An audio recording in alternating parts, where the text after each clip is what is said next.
Sebelum lanjut, kalian wajib subscribe dulu ke channel Amang. Dan jangan lupa untuk share video ini agar channel Amang lebih berkembang lagi. Dan jika sudah subscribe, mari kita lanjutkan ke alur ceritanya. Berdasarkan sejarah yang mengatakan bahwa perang tidak pernah berakhir, maka pada tahun Agustus tahun 1967 seorang pria bernama Litvinenko memulai sebuah program penelitian bernama Agent, di mana program ini bertujuan untuk menciptakan mesin pembunuh yang sempurna, tanpa emosi, tanpa rasa takut, tanpa penyesalan, dan tanpa perundungan. Subjek yang berhasil akan dinamakan dengan nama Agent, dilanjutkan dengan nomor sesuai urutan pada barcode yang ditancap di belakang kepalanya. Program ini akhirnya sukses menciptakan pria tak berperi kemanusiaan, yang pada ujung-ujungnya membuat Litvinenko menjadi merasa bersalah, sehingga ia pun memutuskan untuk kabur dan menghilang beserta para agen-agennya.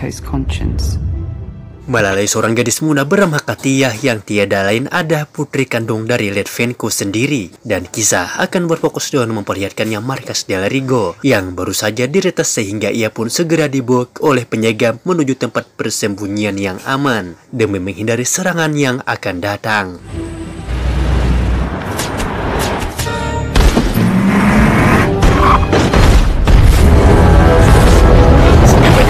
Persembunyian rahasianya, Del Rigo pun diminta dua orang operatornya untuk siap siaga. Tetapi ya, inilah yang akan sudah meretas markasnya, sekaligus satu orang yang berhasil menghabisi seluruh anak buahnya. Ia bernama Agent 47, alias salah satu dari sekian banyak subjek percobaan yang selama ini dianggap menghilang. Ia sekarang bekerja untuk pihak lain dan bermaksud untuk mencuri informasi tentang Katia, mana Del Rigo terpaksa memberikan informasi tersebut setelah Agen 47 mengancamnya.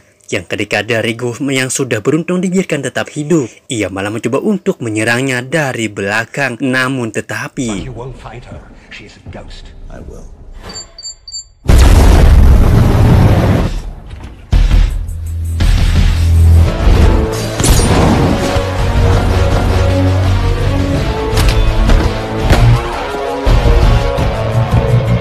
ke Singapura, kita akan diperlihatkannya dengan pihak lain, yaitu sebuah perusahaan bernama Sindikat Internasional yang dipimpin oleh seorang pria bernama Thomas. Mendengar berita tentang Agent 47 yang sudah menghabisi Del Rigo dan berhasil mencuri informasi tentang keberadaan Katia, Thomas pun memerintahkan anak buahnya untuk segera bergerak dan temukan Katia sebelum Agent 47 menebatkannya lebih dulu. Pindah ke Jerman, tempat Katia mengasingkan diri. Ia tidak sadar jika dirinya saat ini sedang menjadi incaran oleh banyak pihak karena dikira mengetahui tentang keberadaan Litvinenko, ayahnya, padahal Katia sendiri justru sudah bertahun-tahun lamanya melakukan pencarian dan belum mendapatkan petunjuk apapun tentang keberadaan ayahnya.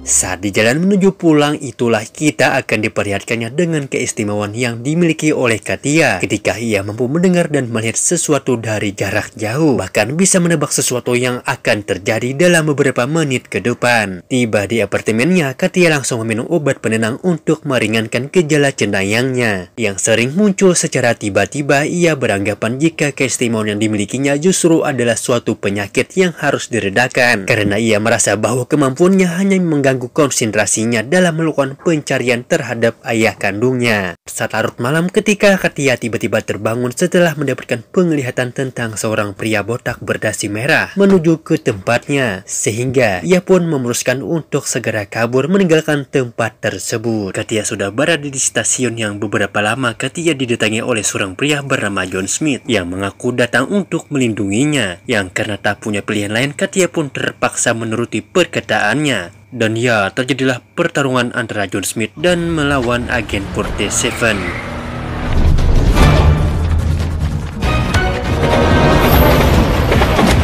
Tiba-tiba menyadari Agen 47 tidak akan berhenti mengejar Katia, John Smith pun terpaksa masuk ke gedung kedutaan dan menembak pistol ke arah atas, sehingga ia dan Katia pun ditangkap untuk dilakukan pemeriksaan. Dan jika John Smith mengira cara ini bisa menghentikan Agen 47, maka ente sudah salah besar, karena dengan terang-terangan Agen 47 memasuki gedung kedutaan membawa serta senjata api laras panjang tanpa sembunyi-sembunyi, yang alhasil inilah yang terjadi. Agen 47 pun dibawa ke ruangan interogasi dengan senjata laras panjangnya yang malahan diletakkan di atas meja tepat di depannya. Beliau bernama Mr. Sanders, penanggung jawab kedutaan yang cukup penasaran dengan sosok agen 47 yang tidak terdaftar dalam database atau sensus penduduk. Disitulah agen 47 melihat tato nama kedua anak Mr. Sanders dan menjadikan itu sebagai kelemahan untuk memancing emosinya.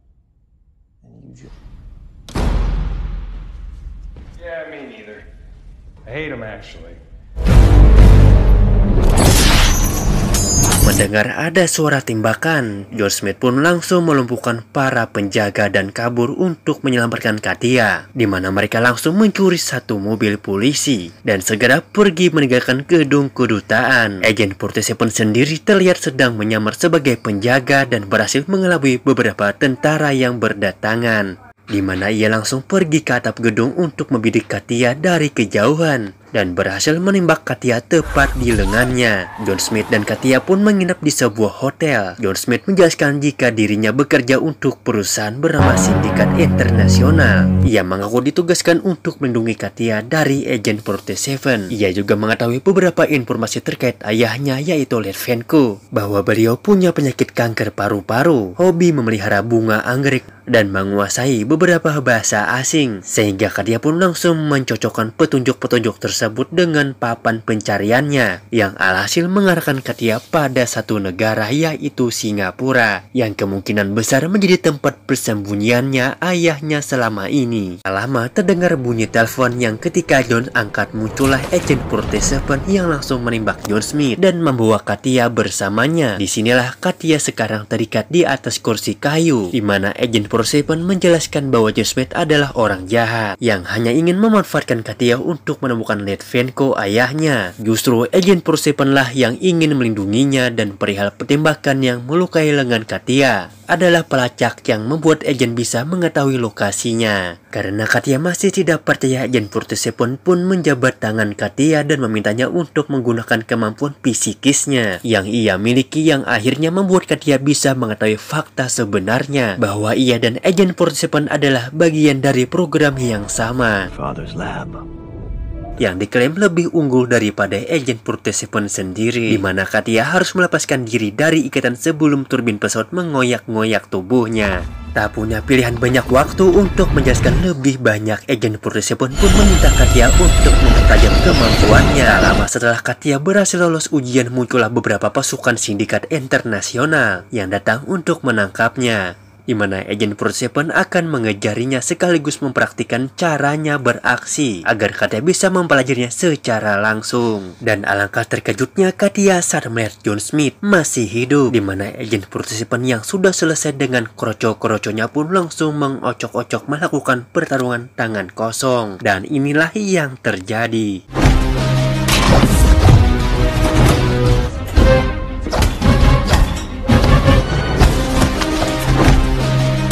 Agen tumbang, John Smith tidak langsung menembaknya, melainkan meminta agen 47 untuk mengakui bahwa John Smith jauh lebih unggul darinya. Yang ternyata si John Smith ini sudah lama terobsesi dengan nama besar agen 47. Katia dan agen 47 lulus dari mana? Katia penasaran kenapa John Smith masih bisa hidup setelah menerima 4 kali tembakan. Yang ternyata John Smith adalah salah satu objek percobaan dari perusahaan Sindikat Internasional Syaraf yang dibawa kulitnya yang terlapisi titanium cair yang ringan dan fleksibel, tapi sangat kuat menahan peluru dan serangan benda tajam. Setelah Katia percaya dengan agen 47 pun memberitahu tentang lokasi Litvenko ayahnya, yaitu di Singapura, sehingga mereka berdua langsung meluncur saat itu juga. Mendengar Katia dan agen 47 berhasil lolos, Thomas pun mendesak John Smith untuk cari mereka sampai ketemu, di mana John Smith yang sudah berada di kamar hotel pun akhirnya menyadari tentang tujuan kepergian mereka dan langsung memberitahu Thomas tentang hal itu. Singkat cerita, Katia dan agen 47 sudah berada di bandara Singapura yang karena Sindikat Internasional menguasai seluruh akses informasi termasuk kamera CCTV. Mereka berdua pun harus berkamuflase untuk menghindari kamera-kamera tersebut.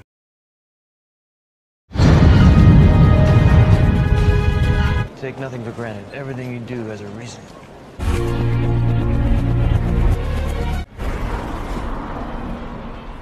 Karena Katia masih amatir, wajahnya pun tertangkap kamera saat sedang masuk di mobil, di mana mereka berdua terlihat sudah berada di hotel dan akan istirahat satu malam untuk memulihkan stamina. Sudah berada di hotel dan mereka akan beristirahat satu malam untuk memulihkan stamina, dan ia pun tidur dengan posisi duduk dan meletakkan kedua buah pistol di sampingnya untuk jaga-jaga.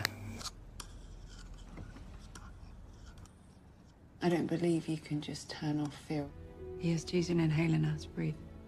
Sehingga ketika beberapa anak buah Thomas datang ke sana, Agent 47 di mana Katia yang kesulitan tidur pun iseng mengambil kedua pistolnya untuk dibongkar. Agent 47 pun sempat keteteran akibat kehilangan dua buah pistolnya. Tak punya banyak waktu, mereka berdua pun segera meluncur ke lokasi ayahnya. Dengan kemampuan psikis Katia yang sudah lebih tajam, tak butuh waktu lama bagi mereka berdua untuk menemukan lokasi Litvinenko yang untuk pertama kalinya setelah bertahun-tahun tidak bertemu Katia. Akhirnya bisa bertemu dengan sang ayah untuk menanyakan langsung kenapa ia meninggalkannya. Litvinenko pun menjelaskan alasan kenapa ia meninggalkan Katia adalah untuk membuatnya terhindar dari kejaran banyak pihak. Karena faktanya apa yang mereka cari-cari selama ini ada di dalam tubuh Katia, yaitu urutan DNA untuk menciptakan subjek percobaan yang jauh lebih sempurna. Di mana saat mereka tengah asik mengobrol, muncullah dua anak buah Thomas yang menyamar menjadi warga sipil dan menggunakan sebuah mobil berwarna merah. Mereka bertiga pun kabur dari kejaran John Smith dan pasukannya, di mana Katia diminta untuk menunjukkan arah jalan menggunakan kemampuan yang ia miliki sekarang.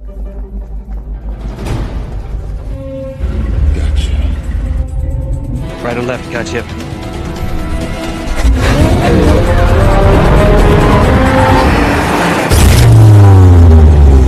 Tepat saat mereka sudah tiba di pusat kota, sudah ada puluhan anak buah Thomas yang menunggu dan menembakkan mobil Audinya dengan beberapa tali pengikat sehingga tak punya pilihan lain bagi Agent 47 selain keluar dan menunjukkan aksi brutalnya.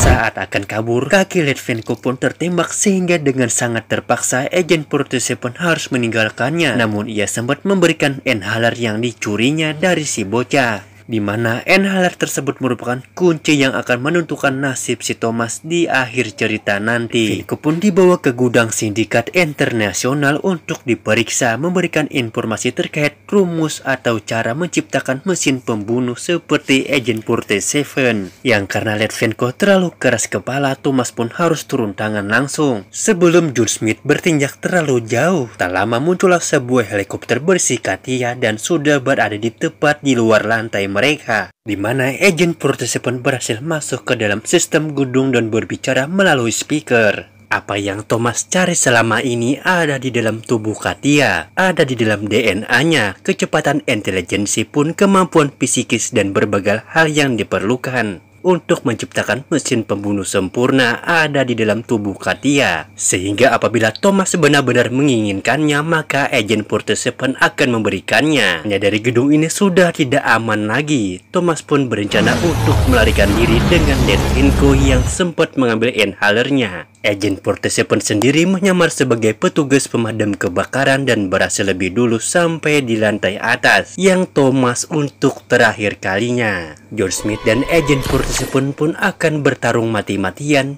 yang dengan lapisan titanium cair yang tertanam di bawah kulit John Smith, yang akan cukup sulit bagi Agent 47 untuk dapat mengalahkannya.